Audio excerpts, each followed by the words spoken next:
저는 모태신앙으로 날라리 성도였던 것 같습니다. 뜨겁지도 차갑지도 않은 신앙생활을 해왔습니다. 내가 갈급하고 힘든 일이 생길 때는 도와주세요 하면서 기도하고 그게 해결이 되면 교만하고 자만 삶을 살아왔던 것 같습니다. 그러면서도 하나님은 나를 버리지 않으신다는 확신 아닌 확신을 가지고 살아왔던 것 같습니다. 믿음이 없는 남자를 만나서 결혼을 하고 주말 부부의 독박 육아를 하며 내가 크리스찬이었나? 라는 생각을 하며 지내왔습니다. 그래도 주일 성수는 지켜야 한다는 생각은 확실했기에 남편이 있는 곳에 가면 부대에 있는 교회를 갔고 또 서울에 있을 때는 제 모교회에서 주일을 섬겼습니다. 남편이 이동이 잦아서 부대 교회도 한 5-6군데 정도는 다닌 것 같습니다. 이렇게 불안불안하게 신앙생활을 하며 유지해가며 지내왔습니다. 그러다가 코로나로 모든 대면 예배가 중단되었고 온라인 예배를 드리게 되어 주의를 지키는 게 너무 힘들었습니다. 어느 순간 보니 저는 예배를 드리는 게 아니라 시청을 하듯이 틀어놓고 다른 걸 하고 있고 아이들도 초등부, 유치부 예배를 폰 하나씩 주면서 틀어주고 있는 제 자신을 바라보게 되었습니다. 코로나가 지속되면서 점점 지쳐갔습니다. 일상생활에서 저는 재택근무를 했고 아들은 온라인 수업, 딸은 어린이집 긴급보육으로 바쁘고 정신없는 시간을 보냈습니다. 한 달, 2달 시간이 지나갈수록 적응되는 게 아니고 점점 지쳐만 가서 신랑과 퇴사에 대해서 진지하게 고민을 하고 상의를 하였는데 회사의 배려로 좋은 조건으로 퇴사를 하게 되었습니다. 21년 2월에 13년 다닌 회사를 퇴사를 하게 되었고 새 학기에 맞춰서 3월에 이곳 익산으로 전학 및 이사를 하게 되었습니다. 이사 오고 처음에는 서울에서 제가 다녔던 교회에 온라인 예배를 드렸습니다. 위에서도 말씀드렸다시피 온라인 예배는 시청을 했기 때문에 무언가 채워지지 않고 항상 목마름이 있었습니다. 익산에서 교회를 알아봐야지 하는 생각은 있었는데 그때 신천지가 터지고 하면서 낯선 교회에서 예배를 드리러 가는 게 쉽지 않았습니다. 사실 이것도 생각해보면 핑계 아닌 핑계입니다. 이 근처 교회 홈페이지에 들어가서 말씀 들어보기도 하였고 청년부 때 담당했던 목사님에게 상담도 했었는데 그때 목사님이 무조건 집 가까운 교회로 가라고 말씀하셔서 예안교회를 가려고 마음을 먹었던 것 같습니다.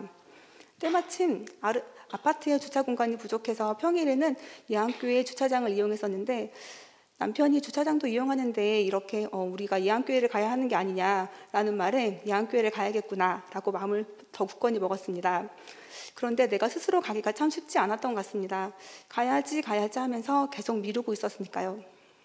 토요일에 남편 아이들과 함께 교회 앞에 광장에서 자전거를 타면서 놀고 있는데 그때 마침 전도사님과 목사님을 만나게 되어 전도를 당해서 이곳 예안교회에 왔습니다. 다음날 예배에 드리러 왔습니다. 아이들은 유치부, 초등부 예배를 즐겁게 들을 수 있게 되어서 너무 감사하고 저도 회복할 수 있게 될 것 같아서 너무 감사했습니다. 넓은 주차장처럼 본당이 넓어서 코로나 걱정 없이 예배를 드릴 수 있을 것 같았습니다.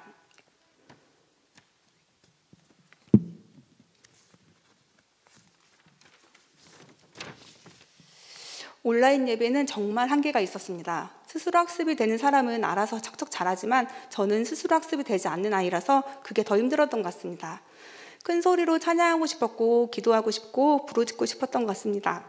코로나 기간 동안 부흥 집회나 그런 것들이 너무나 그리웠습니다. 예안교회 본당에서 예배를 드리는데 무언가 낯설지 않고 편안한 느낌이었습니다.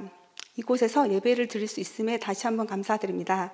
내가 이곳에서 예배드리는 것은 내 의지와 내 계획이 아닌 온전히 하나님의 계획임을 믿습니다. 청년부 때 교사로 섬기고 봉사하고 했었는데 결혼하고 바쁘다는 핑계로 봉사를 할 생각은 전혀 하지 않았던 것 같습니다. 그러던 중 구역장님의 권유로 화단 가꾸고 청소하는 걸 함께 하는데 잘 하지는 못하지만 오랜만에 사람들과 어울려서 무언가를 하는 게 너무 재밌었습니다. 예안교회는 젊은 성도들이 많아서 에너지가 넘치는 것 같습니다. 아이를 키우다 보면 신앙생활을 하기가 정말 쉽지 않은데 예안교회 성도님들은 아이들을 데리고 와서 봉사하고 섬기는 모습에 제가 정말 많은 감동을 받고 반성을 하게 되었습니다. 저는 항상 바쁘다는 핑계로 이리저리 빠질 생각만 했으니까요. 새가족반 교육을 받고 저는 첫사랑을 회복하고 싶습니다. 20대 때 했던 것처럼 열정이 넘치게는 못하겠지만 그래도 이곳 예안교회에 있는 동안 하나님을 다시 한번 인격적으로 만나서 참 그리스도인이 되고 싶습니다. 저는 군인 가족이라서 올 연말 타 지역으로 갈 예정입니다. 어디로 갈지 전혀 모르는 상황인데 그것 또한 하나님의 계획하심을 믿습니다. 저는 누구보다 간절히 기도해야 함을 알고 있습니다. 믿음이 크지 않은 남편을 위해서, 제 소유가 아닌 하나님께서 잠시 맡겨주신 저희 아들 가람이 제 딸 아라를 위해서, 또한 우리 가족이 이곳 예양교회에서 믿음의 뿌리가 내리지길 간절히 소망하고 기대하며 기도하겠습니다. 감사합니다. 네, 감사합니다.